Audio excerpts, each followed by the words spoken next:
SIR ಪ್ರಕ್ರಿಯೆಯಲ್ಲಿ ರಾಮನಗರದಲ್ಲಿ ವ್ಯಾಪಕ ಅಕ್ರಮ ನಡೀತಾ ಇದೆ ಅಂತ ಕೇಂದ್ರ ಸಚಿವ ಎಚ್ ಡಿ ಕುಮಾರಸ್ವಾಮಿ ಆರೋಪ ಮಾಡಿದ್ದಾರೆ. ಮುಖ್ಯಮಂತ್ರಿಗಳ ಪ್ರಭಾವ ಬಳಸಿಕೊಂಡು ಬಾಂಗ್ಲಾ ವಲಸಿಗರು ಸೇರಿದ ಹಾಗೆ ಕಳ್ಳ ಮತದಾರರನ್ನ ಪಟ್ಟಿಗೆ ಸೇರಿಸಲಾಗ್ತಾ ಇದೆ ಅಂತ ವಿಡಿಯೋ ಸಮೇತ ದೂರಿದ್ದು ಕೇಂದ್ರ ಚುನಾವಣಾ ಆಯೋಗ ಮತ್ತು ಗೃಹ ಸಚಿವ ಅಮಿತ್ ಶಾಗೆ ದೂರು ಕೊಡುವುದಾಗಿ ಕೂಡ ತಿಳಿಸಿದ್ದಾರೆ. ಕುಮಾರಸ್ವಾಮಿ ಅವರು ಆ ವಿಡಿಯೋ ರಿಲೀಸ್ ಮಾಡುವ ಮೂಲಕ ಗಂಭೀರ ಆರೋಪ ಮಾಡಿರುವುದರಿಂದ ರಾಜಕೀಯ ವಲಯದಲ್ಲಿ ಈ ವಿಚಾರ ತಲ್ಲಣ ಸೃಷ್ಟಿ ಮಾಡ್ತಾ ಇದೆ.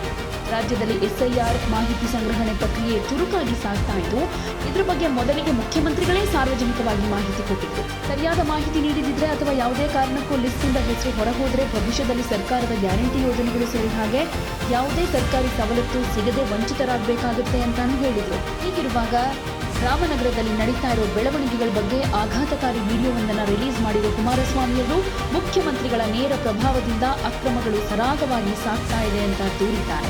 ಒಂದೇ ಸೂರಿನ ಅಡಿ ಕಳ್ಳ ಮತದಾರರನ್ನ ಒಟ್ಟುಗೂಡಿಸಿ ಅವರಿಗೆ ಕಾನೂನು ಬಾಹಿರವಾಗಿ ಮತದಾನದ ಹಕ್ಕು ಕಲ್ಪಿಸುವುದಕ್ಕೆ ವ್ಯವಸ್ಥಿತ ಸಂಚು ರೂಪಿಸಲಾಗ್ತಾ ಇದೆ ಅಂತಾನೂ ಆರೋಪ ಮಾಡಿದ್ದಾರೆ. ಇಡೀ ಅಕ್ರಮದ ಹಿಂದೆ ಕೇವಲ ಸ್ಥಳೀಯ ಕಳ್ಳ ಮತದಾರರಷ್ಟೇ ಅಲ್ಲ, ಬಾಂಗ್ಲಾದೇಶದಿಂದ ಅಕ್ರಮವಾಗಿ ಭಾರತಕ್ಕೆ ನುಸುಳಿ ಬಂದಿರೋ ವಲಸಿಗರೂ ಭಾಗಿಯಾಗಿದ್ದಾರೆ ಅಂತ ಹೇಳ್ತಿದ್ದಾರೆ. ನಾಡಿನ ಮತದಾರ ಬಂಧುಗಳಿಗೆ ನೀವು ಎಸ್ಐಆರ್ನಲ್ಲಿ ಸರಿಯಾದ ರೀತಿ ಮಾಹಿತಿಗಳನ್ನು ಕೊಡದೆ ಮತದಾರರ ಲಿಸ್ಟ್ನಿಂದ ಹೊರಗೆ ಹೋದರೆ ನಿಮಗೆ ಯಾವುದೇ ರೀತಿಯ ಸರ್ಕಾರದ ಏನು 5 ಗ್ಯಾರಂಟಿ ಯೋಜನೆಗಳಿದೆ ಎಲ್ಲದರಿಂದ ನೀವು ವಂಚಿತರಾಗ್ತೀರಿ.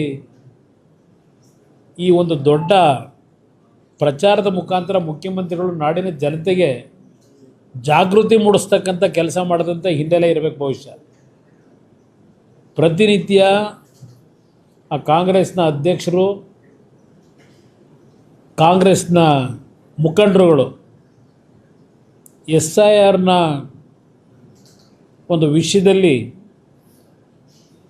ಅತ್ಯಂತ ಕಟುವಾದ ಪದಗಳಿಂದ ಮಾತನಾಡ್ತಕ್ಕಂಥದ್ದೇನಿದೆ ಬೇರೆ ರಾಜ್ಯಗಳಲ್ಲಾಗಿರ್ತಕ್ಕಂಥದ್ದು, ಇವತ್ತು ಮುಖ್ಯಮಂತ್ರಿಗಳ ಪ್ರೇರಣೆ ಇರಬೇಕು ಅಂತ ಕಾಣಿಸ್ತದೆ ಅಂತ ಅದಕ್ಕೆ ಹೇಳಿದೆ. ರಾಮನಗರದಲ್ಲಿ ಈ BLOಗಳು ಚೌಲ್ಟ್ರಿಗಳಲ್ಲಿ ಕೂತ್ಕೊಂಡು ಸಾವಿರಾರು ಜನಗಳನ್ನು ಅಲ್ಲಿ ಕರೆಸಿ ಈ ಒಂದು ಮಾಹಿತಿಗಳನ್ನು ಚೌಲ್ಟ್ರಿ ಕೂತ್ಕೊಂಡು ಏನು ಮಾಡ್ತಾ ಇದ್ದಾರೆ, ಪ್ರತಿ ಮನೆಗೆ ಹೋಗಬೇಕಾದಂಥದ್ದು ಆ BLOಗಳ ಒಂದು ಕರ್ತವ್ಯ ಇರ್ತಕ್ಕಂಥದ್ದು. ಆದರೆ ಇವತ್ತು ರಾಮನಗರದಲ್ಲಿ ಒಂದು ಕೋಮಿಗೆ ಸಂಬಂಧಪಟ್ಟವರನ್ನು ಇವತ್ತು ಆ ಫೇಕ್ ಐಡಿಗಳು ಇರ್ತಕ್ಕಂಥವರು ಬಹುಶಃ ಬಾಂಗ್ಲಾದೇಶದಿಂದ ಬಂದಂಥವರು ಭಾಳ ಜನ ಇದ್ದಾರಲ್ಲಿ. ಏನು ಪ್ರತಿನಿತ್ಯ ಚರ್ಚೆ ಮಾಡ್ತಾರೆ ಬಾಂಗ್ಲಾದೇಶದ ನಿವಾಸಿಗಳ ಬಗ್ಗೆ. ಕನಿಷ್ಠ ಒಂದು 8,000 to 10,000ಕ್ಕೂ ಹೆಚ್ಚಿನ ಸಂಖ್ಯೆಯಲ್ಲಿ ರಾಮನಗರದಲ್ಲಿ ಇವತ್ತು ಇವ್ರನ್ನೆಲ್ಲರನ್ನೂ ರಕ್ಷಣೆ ಕೊಟ್ಕೊಂಡು ಇಟ್ಕೊಂಡಿದ್ದಾರೆ. ರಾಮನಗರ, ಚನ್ನಪಟ್ಟಣ ಭಾಗದಲ್ಲಿ. ಇಲ್ಲಿ ರಾಮನಗರದಿಂದ ನಮ್ಮನ್ನು ಖಾಲಿ ಮಾಡಿಸಿದ್ದೇನೆ ಅಂತಕ್ಕಂಥ ನೆನ್ನೆ ಮಾತೇನು ಹೇಳ್ತಾರೆ, ನನ್ನನ್ನು ಖಾಲಿ ಮಾಡಿಸ್ಲಿಕ್ಕಾಗಲ್ಲ, ನನ್ನ ಮತ ಇರೋದೇ ರಾಮನಗರದಲ್ಲಿ. ನನ್ನದು, ನಿಖಿಲ್ ಕುಮಾರಸ್ವಾಮಿದು, ಅನಿತಾ ಕುಮಾರಸ್ವಾಮಿದು, ನನ್ನ ಸೊಸೆದು, ಎಲ್ಲರದು ರಾಮನಗರದ ಬಿಡದಿ ಹೋಬಳಿಯ ಕೇತನಹಳ್ಳಿ ಗ್ರಾಮದಲ್ಲಿ ನನ್ನ ಮತ ಇರೋದು. ನನ್ನನ್ನು ರಾಮನಗರ ಬಿಟ್ಟು ಕಳ್ಸೋಕ್ಕಾಗಲ್ಲ ಅವರು. ಮುಂದೆ ದಿನಗಳು ಅದು ಬೇರೆ ವಿಷಯ ಚರ್ಚೆ ಮಾಡೋಣ. ಆದರೆ ಮುಖ್ಯಮಂತ್ರಿಗಳೇ, ನಿಮಗೇನಾದರೂ ನೈತಿಕತೆ ಇದ್ದರೆ, ಸ್ವಲ್ಪ ಗೌರವ ಇದ್ದರೆ ಜನಗಳ ಬಗ್ಗೆ, ಇಲ್ಲೇನು ನಡೀತಾ ಇದೆ ರಾಮನಗರದಲ್ಲಿ, ಯಾರ ಕಾರಣ ಇದಕ್ಕೆ, ಈ ರೀತಿಯ ಕಳ್ಳ ಮತದಾನ ಮಾಡ್ತಕ್ಕಂಥದ್ದಕ್ಕೆ, ಕಳ್ಳ ಮತಗಳನ್ನು ಸೃಷ್ಟಿ ಮಾಡಲಿಕ್ಕೆ ಇವತ್ತು ಇಂಥ ಕೆಲಸ ನಿಮ್ಮಿಂದ ಏನಾಗ್ತಿದೆ, ನಿಮ್ಗೆ ಯಾವ ನೈತಿಕತೆ ಇಟ್ಕೊಂಡು ಮಾತನಾಡ್ತಾ ಇದ್ದೀರಿ, ಇದನ್ನು ನಾನು ಪ್ರಶ್ನೆ ಮಾಡಲಿಕ್ಕೆ ಬಯಸ್ತೀನಿ. ನಾಡಿನ ನಮ್ಮ ರಾಜ್ಯದ ಚುನಾವಣಾಧಿಕಾರಿಗಳಿರ್ಬೋದು, ಕೇಂದ್ರದ ಚುನಾವಣಾಧಿಕಾರಿಗಳಿಗೂ ಇವತ್ತು ರಾಮನಗರದಲ್ಲಿ ಏನಾಗ್ತಾಯಿದೆ ಇದರ ಬಗ್ಗೆ ಜಿಲ್ಲೆಯೆಲ್ಲ ಬಹುಶಃ ಕರ್ನಾಟಕದಲ್ಲೇ ಆಗ್ತಾ ಇರ್ಬೋದು. ಇದು ಒಂದು ನಮ್ಮ ಮುಂದೆ ಸಿಕ್ಕಿರ್ತಕ್ಕಂಥದ್ದು.